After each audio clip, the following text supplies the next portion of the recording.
Hi everyone, this is Dave from Geekanoids and this is my continued coverage of the Nokia X6 mobile phone. Now if you didn't yet see my unboxing and product tour video, please do check out my other videos and you'll find that first video on my channel. In this video I'll be showing you some of the features of this handset and giving you my overall opinion of the X6. Now a quick overview of the main specifications for you. A 3.2 inch touchscreen, 640 by 360 pixels, 16:9 format. It's also got an accelerometer in it, so when you're in various applications or the menu, you can actually rotate the handset round and it will auto rotate that display. It's got 32 gigs of internal memory. There's also a 16 gig version. Micro USB connection on the top. Underneath this little flap here, 3.5mm audio video connector for audio and TV output. Battery 1320 milliamp hour. Connectivity is served up via Wi-Fi 802.11b and G plus Bluetooth. Camera around the back is 5 megapixels. Dual LED flash video capture as well at 640 by 480. And now I'm going to move on to exactly what this phone offers up in terms of features and the user interface. So first up, this is your main home screen on the handset, and here you've got some quick access buttons to the Nokia Music Store, your messaging, the Ovi Maps application and also the Ovi application store.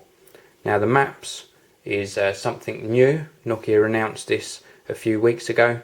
It works in either the portrait or the landscape mode. If I switch that round to landscape, so it works in either mode.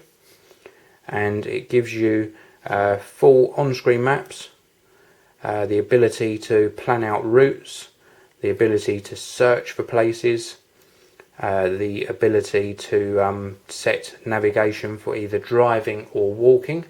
So the fact that it gives you different routes depending whether you're in a car or on foot is absolutely fantastic. And there's no ongoing charges, so Ovi Maps is totally free.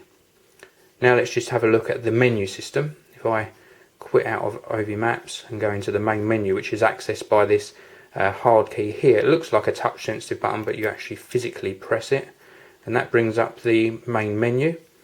And again, I can rotate this round. It works in either landscape or portrait format. Here I can select calendar, contacts, call log, go into my internet browser, messaging, gallery, the Ovi Store, music, maps, settings, help or applications. So if I go into applications, and then here a scroll bar has appeared, so I can actually scroll up and down this list. So that's nice that you've got a very cool touch sensitive area here.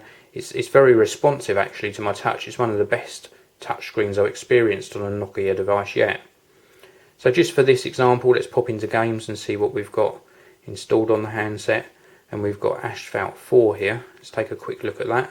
The loading times are quite slow, but certainly once loaded it's more than usable. We've got a little progress bar appearing across the middle here. And the actual graphics are pretty good. You've got some nice detail.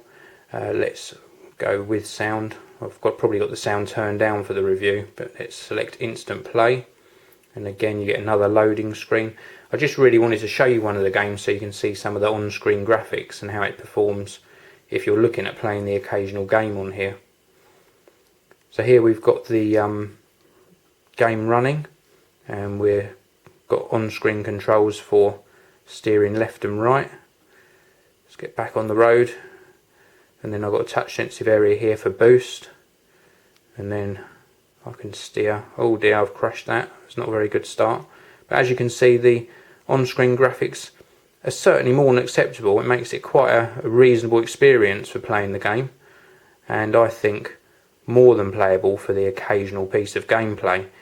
So I'm back out on the main home screen now, and I just wanted to point out to you there's some extra touchscreen area here, and there's also some actual physical buttons down the bottom here. Let's look at those physical buttons first. It looks like a touchscreen area, but you do actually have to click these in. So it's just a backlit area on the bottom of the handset. So that's good, you certainly get used to it, but at first I was just touching them and thinking they weren't working, but you do actually have to click them in. At the top here, there's a quick access area to your media. So if I touch just above the screen, these icons drop down as an overlay, and it gives me quick access to my music, my gallery, sharing, my videos, and also the internet. Another touch on this icon pulls that drawer back up. Here we can have some contacts displayed. We can have email updates here. We've got a clock in the top left hand corner, and overall it's very nicely laid out. I think it's a nice user experience, but it does come at a price. You have to take into account that you've got the 32 gigabytes of memory built in, which obviously adds to the price, but the asking price for this is £439 in the UK. That's unlocked SIM free, or $750 in the US. Now it's available in the blue accented colour here, which is called white blue, or a black red version. Well, that's it for now. My next video is going to cover the media playback, the camera and the texting features. Thanks very much for watching. Come back soon and check out more videos on the Geekanoids channel. This video review is sponsored by Academy Class, the UK's premier creative IT training centre, authorised by Adobe, Apple and Autodesk.